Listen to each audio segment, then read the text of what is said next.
Finally, I would like to talk about the major project that we will do during this course, which we will call a community health profile. And then I will end with a brief description of the readings for this module and a brief description of assignment number 1. So in our community health assessment course, we will develop a community health profile. Each student in the course will develop his or her own community health profile for a community that they select. This should be a community that the student is familiar with and that they can readily visit during this course.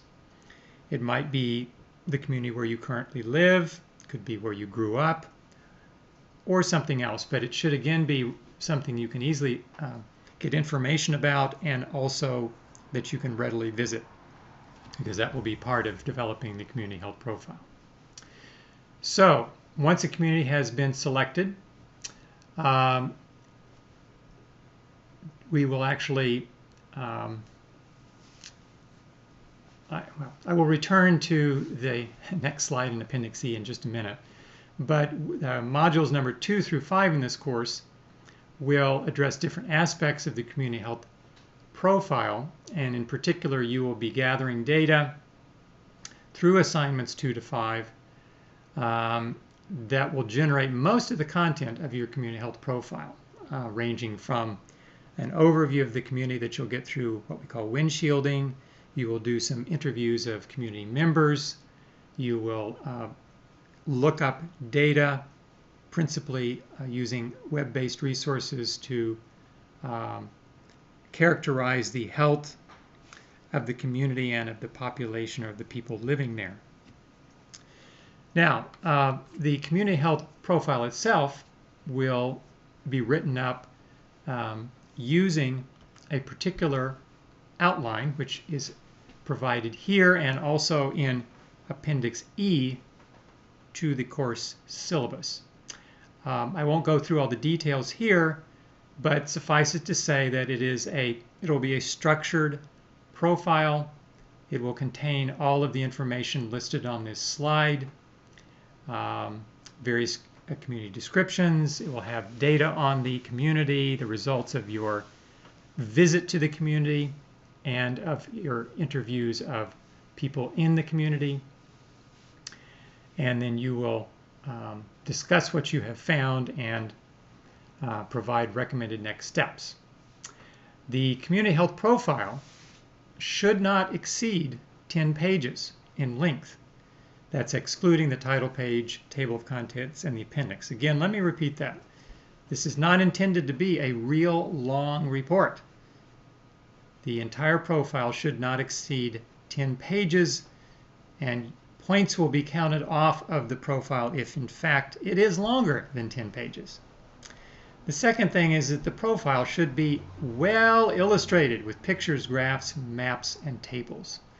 You should think of this profile as something that you would like to show to members of a community and that they can get something out of, and it might be appealing to them. So pictures and easy to read graphs and figures are very welcome in this.